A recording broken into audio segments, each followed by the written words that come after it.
Assalamu alaikum dear students, welcome to my YouTube channel. In this video we are going to discuss about the nucleic acids.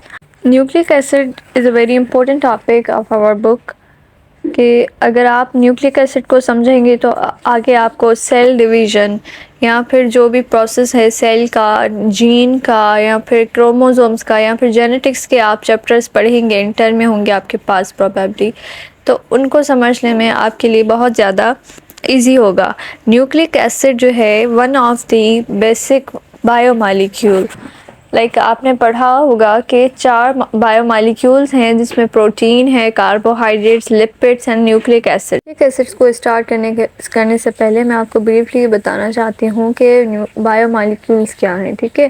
क्योंकि nucleic acid क्या है, अब अगर कोई आपसे simply पूछे या आप अपना कॉन्सेप्ट बना रहे हैं तो ये समझ लें कि ये एक one of the 4 basic biomolecules है न्यूक्लिक एसिड।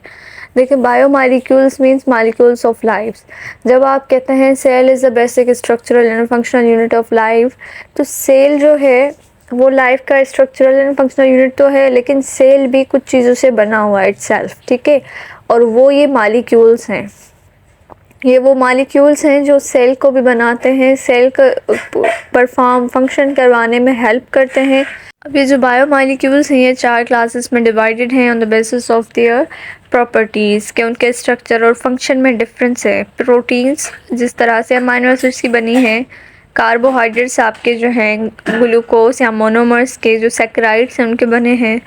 आपके लिपिड्स जो हैं फैटी एसिड्स और ग्लाइसरोल के बने हैं। इसी तरह न्यूक्लिक एसिड्स जो हैं एक बायोमॉलिक्यूल्स हैं जिनके यूनिट्स जो यूनिट्स इनको बनाते हैं उसको आप क्या कहते हैं, न्यूक्लियोटाइड्स। तो न्यूक्लिक एसिड जो है एक बायोमॉलिक्यूल है, एक लार्ज मॉलिक्यूल है जिसका बहुत ही एसेंशियल पार्ट है inside the cell. Nucleic acid जो है फर्स्ट टाइम डिस्कवर किए थे फ्रीडरिच मीस्टर ने, एक स्विस फिजिशियन थे। इन्होंने क्या किया था, एक न्यू कंपाउंड, ऑब्वियसली उससे पहले किसी को नहीं पता था कि न्यूक्लिक एसिड्स क्या होते हैं, कहाँ होते हैं और उनका क्या फंक्शन है।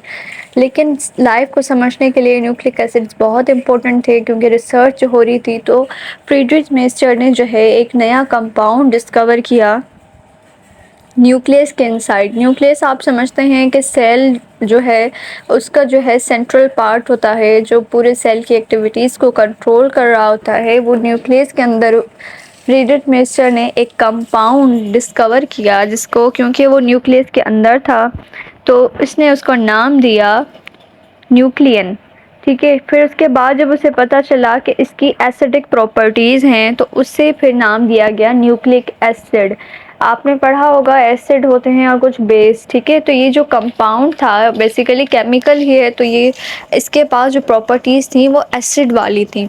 तो फिर इसका जो नाम है वो मॉडिफाई किया गया न्यूक्लिक एसिड में। First time nucleic acid discover किया गया था न्यूक्लियस ऑफ पस सेल्स। पस सेल्स वो होते हैं, पस जिसको लाइक इंजरी हो या कोई इन्फेक्शन हो तो वहाँ पे आप देखेंगे एक फ्लूइड लाइक होता है, ठीक है, मटेरियल।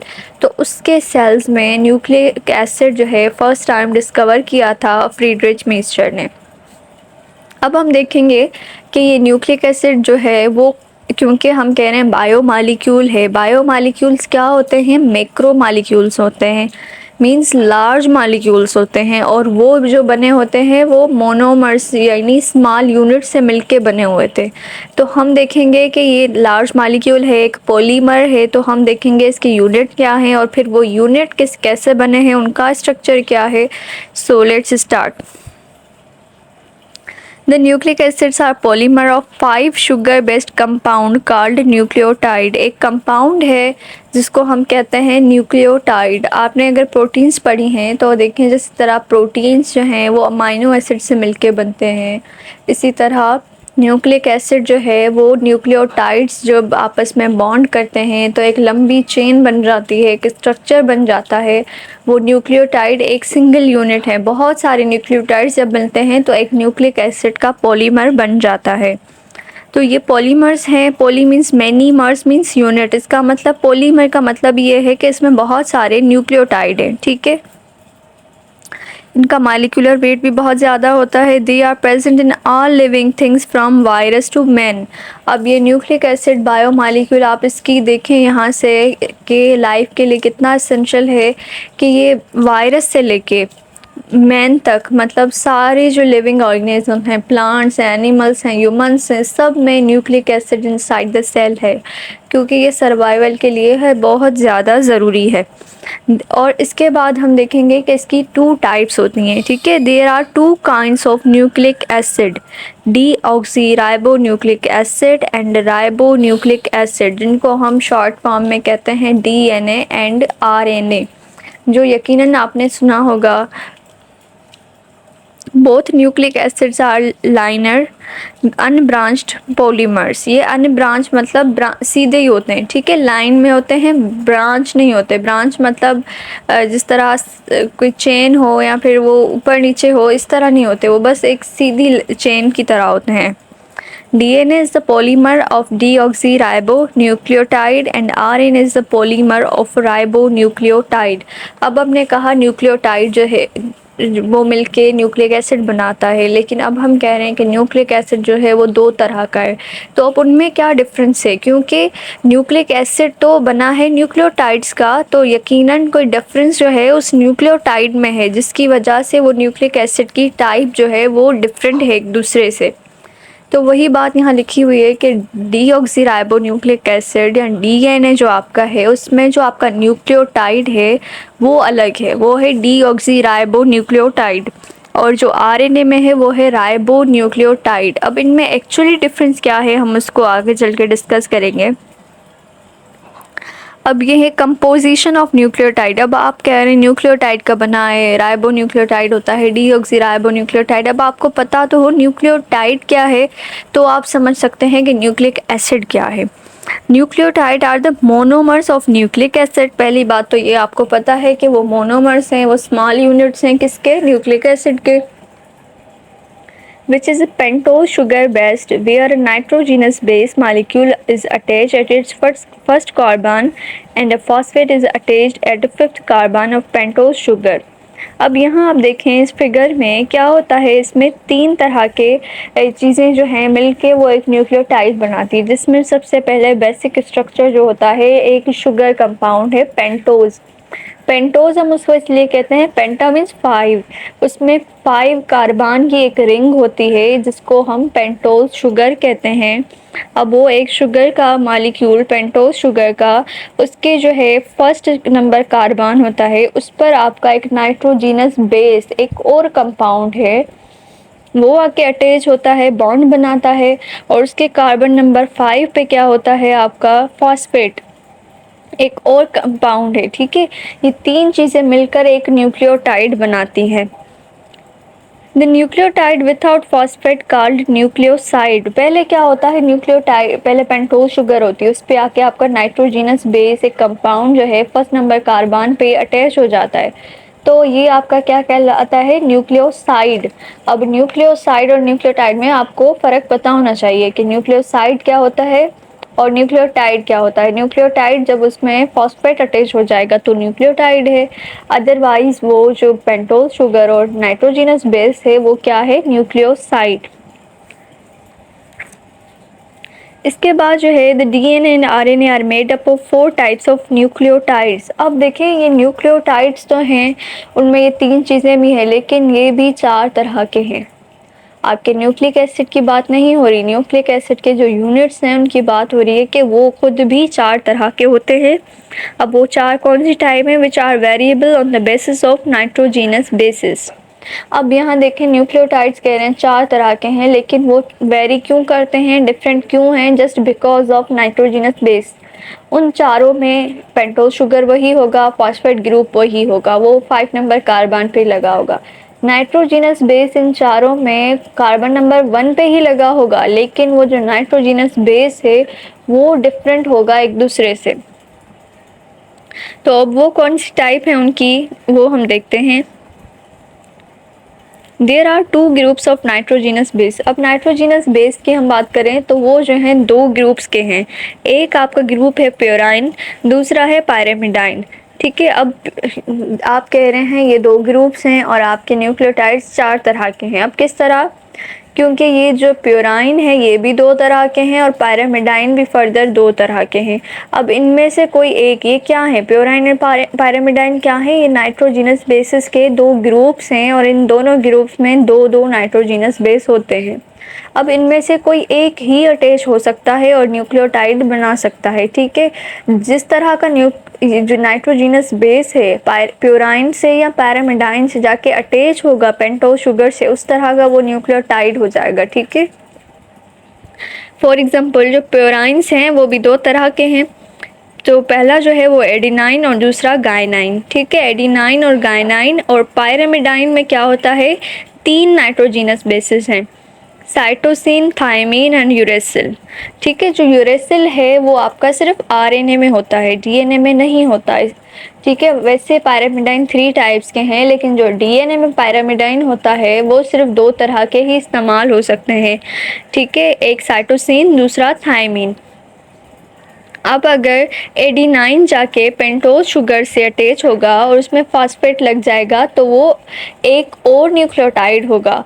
अगर साइटोसिन जाके लगता है तो वो एक और न्यूक्लियोटाइड होगा। नाइट्रोजिनस बेसिस तो ये हैं। अब ये जिस तरह का नाइट्रोजिनस बेस जो है जाके लगेगा उस तरह का वो न्यूक्लियोटाइड बनेगा और वो चारों एक दूसरे से डिफरेंट हैं। तो इस तरह से हमारे पास 4 डिफरेंट न्यूक्लियोटाइड्स होते हैं। ठीक है। अब हम डिस्कस करते हैं मोनोन्यूक्लियोटाइड और डाई न्यूक्लियोटाइड। क्योंकि मोनो मीन्स सिंगल न्यूक्लियोटाइड। ठीक है। सिंगल न्यूक्लियोटाइड क्या होता है उसको हम फर्दर डिटेल में पढ़ने जा रहे हैं। Generally nucleotides are found in the nucleic acid as polynucleotide. Nucleotides कहाँ होते हैं? न्यूक्लियोटाइड्स जो हैं जनरली जो मोस्टली आपके पास होते हैं वो पॉलीन्यूक्लियोटाइड मीन्स मैनी न्यूक्लियोटाइड्स की शक्ल में होते हैं। कहाँ? न्यूक्लिक एसिड्स में। ठीक है। लेकिन कभी कभी ऐसा होता है कि ये सिंगल न्यूक्लियोटाइड भी इंडिपेंडेंटली काम कर रहा होता है। ठीक है। उसको हम कहते हैं mononucleotide. Poly means many, mono means single. These mononucleotides have extra phosphate group as ADP, adenosine phosphate, और ATP as adenosine triphosphate। अब ये जो मोनोन्यूक्लियोटाइड्स हैं इसमें जो है आपके पास एडिनाइन आके फॉर सपोज लगा है तो आपके पास ये क्या होगा?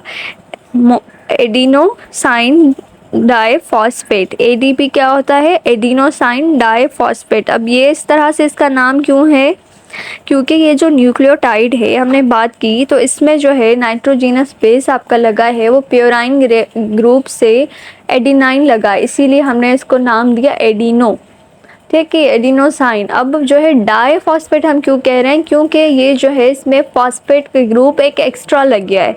जो न्यूक्लिक एसिड्स में न्यूक्लियोटाइड्स होते हैं उनके पास एक ही फॉस्फेट होता है, 2 नहीं होते। लेकिन यहाँ हम बात कर रहे हैं मोनोन्यूक्लियोटाइड्स, मतलब अगर वो nucleotide as a single independent unit काम कर रहा है इनसाइड द सेल तो उसके पास एक कैपेबिलिटी है कि वो एक्स्ट्रा फॉस्फेट अपने से अटैच कर सके और फिर इसी हिसाब से हम उसे कहते हैं एडिनोसाइन ट्राइफॉस्फेट, क्योंकि उसमें 3 फॉस्फेट होंगे। एडिनोसाइन डाइफॉस्फेट यानी उसमें 2 फॉस्फेट्स लगे होंगे। और इसके बाद एक और मोनोन्यूक्लियोटाइड होता है जिसको हम कहते हैं ATP। ATP वर्ड आप बहुत ज़्यादा सुनेंगे आगे वाले चैप्टर्स में, और अगर आपको पता है, अभी से पता होगा ATP क्या है तो आपके लिए रेस्पिरेशन और जो आपके फोटोसिंथेसिस ये सारे प्रोसीजर्स हैं आगे समझने में बहुत आसानी होगी। तो ATP बेसिकली क्या है? Adenosine triphosphate. ये भी ADP की तरह ही होता है, एक न्यूक्लियोटाइड है, मोनोन्यूक्लियोटाइड है, मतलब एक सिंगल न्यूक्लियोटाइड है जो सेल में अकेला ही काम कर रहा है। इसको ये न्यूक्लिक एसिड में नहीं होगा। ठीक है। तो इसमें क्या होता है? एडिनोसाइन जो है लगता है, एडिनाइन जो हमारा नाइट्रोजिनस बेस है वो लगता है जाके राइबोज शुगर में। लेकिन जो राइबोज शुगर का 5th नंबर कार्बन है जहाँ पर फॉस्फेट अटैच होता है तो वहाँ पर न्यूक्लिक एसिड में एक फॉस्फेट अटैच होता है। सही है। यहाँ पे उसकी जगह 3 फॉस्फेट अटैच होंगे, इसीलिए हम इसको कहते हैं ट्राई फॉस्फेट, यानी 3 फॉस्फेट होंगे। अब एटीपी का काम आपको बता रहे हैं कि वो क्या काम करता है। ATP work as energy storing, carrying and energy providing molecules to metabolic reaction.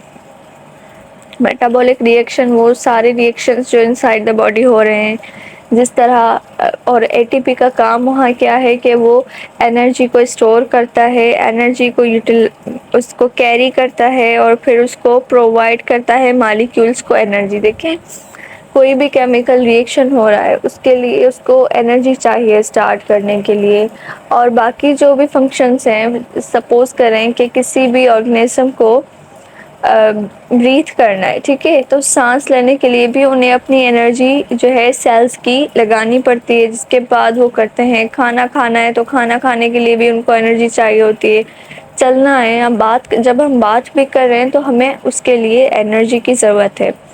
तो वो एनर्जी हम तो समझते हैं कि खाने से मिलती है, बिल्कुल खाने से तो मिलती है, लेकिन वो खाना डाइजेस्ट होता है तो उसमें से जो आपका जो एंड प्रोडक्ट बनता है वो एटीपी ही है। इसी को करेंसी कहते हैं, ठीक है। जिस तरह आपके पास करेंसी नोट्स हों या रुपीज़ होते हैं तो आप वो देकर आप कुछ चीज़ ले सकते हैं, इसी तरह आप एटीपी आपकी करेंसी है एनर्जी की, जिसको आप देते हैं तो आप कोई कुछ कर सकते हैं, कोई काम कर सकते हैं, ठीक है। तो वो एटीपी जो है इनसाइड द ह्यूमन बॉडी हर सेल में एटीपी प्रोवाइड करता है। ये क्या है, एनर्जी स्टोर करता है, उसको जमा करता है, उसको कैरी करता है और फिर प्रोवाइड करता है molecules for the time of need, ठीक है। This energy is utilized to drive energy demanding reactions such as synthesis of proteins, lipids, carbohydrate, mechanical energy for cytosis, contractility, cell division, movement of flagella, active transport, ETC. अब यहाँ पे और examples दी गई हैं कि ये एनर्जी कहाँ इस्तेमाल होती है, यूटिलाइज होती है कहाँ, वो सारे मतलब एनर्जी डिमांडिंग रिएक्शंस में, ठीक है। एनर्जी डिमांडिंग रिएक्शंस आपको आगे बताएंगे कौन से हैं, मतलब जिनको करने से पहले ही आपको एनर्जी चाहिए, वो तो बाद में होंगे, ठीक है। अगर एनर्जी नहीं होगी तो वो रिएक्शन प्रोसेस ही नहीं करेंगे, तो इसीलिए हम इनको कहते हैं एनर्जी डिमांडिंग रिएक्शंस। और इनको ड्राइव कौन करवा सकता है, सिर्फ एटीपी।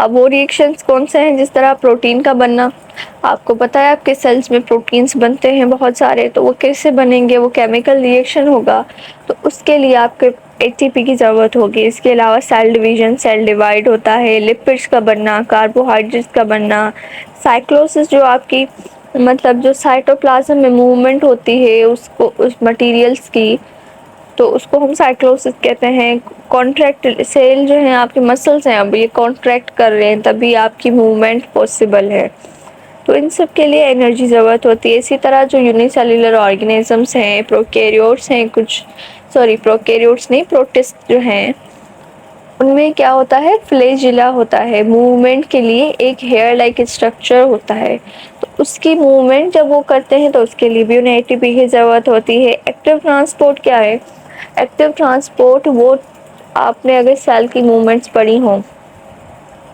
तो आपको पता होगा कि सेल में जो है मटेरियल्स का अंदर दाखिल होना और बाहर जाना, ये दो तरह प्रोसेस होता है। एक तो बगैर एनर्जी के हो सकते हैं, ठीक है, जिसमें डिफ्यूजन होता है, ऑस्मोसिस होता है, लेकिन एक्टिव ट्रांसपोर्ट एक और तरह की मूवमेंट है जो एनर्जी के बगैर नहीं हो सकती, ठीक है।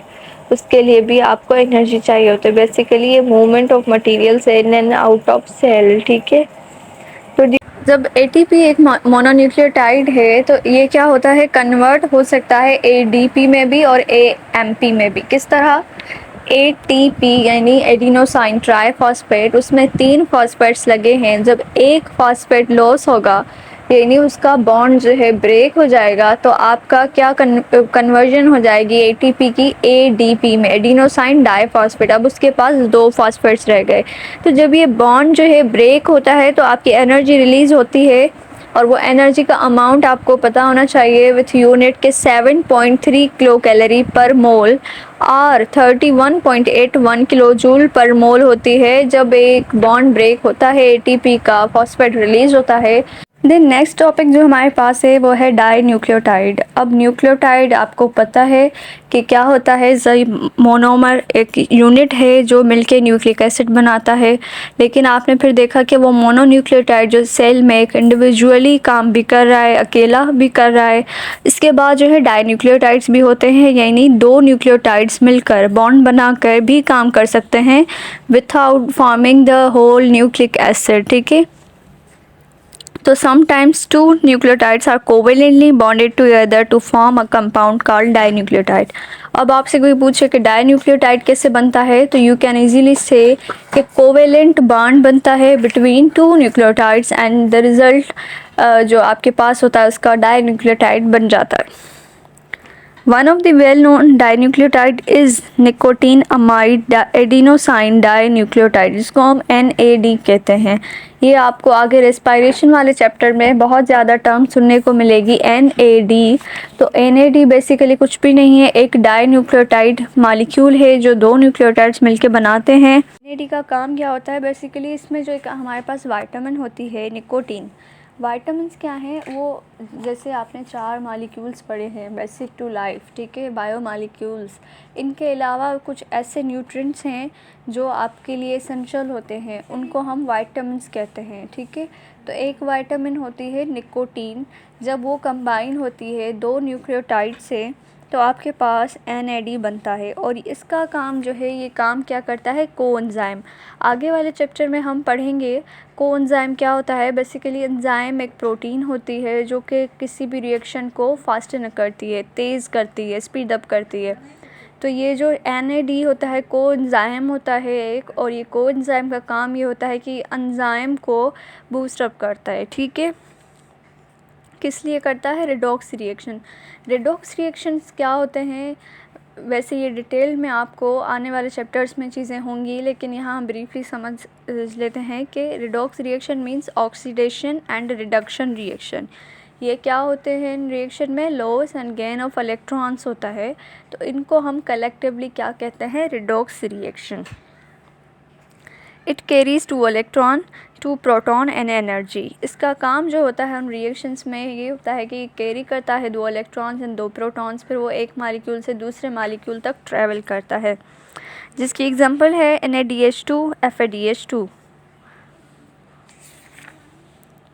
होपफुली यहाँ तक आपको समझ में आ गया होगा कि न्यूक्लिक एसिड क्या है, उनके मोनोमर्स क्या हैं और वो किस तरह से इंडिविजुअली काम करते हैं। एंड नेक्स्ट वीडियो में हम डिस्कस करेंगे कि उनका न्यूक्लियोटाइड्स का आपस में बॉन्ड, फास्फोडाइस्टर बॉन्ड जो होता है वो किस तरह बनता है, और पॉलीन्यूक्लियोटाइड क्या होते हैं, और पॉलीन्यूक्लियोटाइड यानी DNA और RNA में क्या डिफरेंस है, और फिर जीन को हम डिस्कस करेंगे।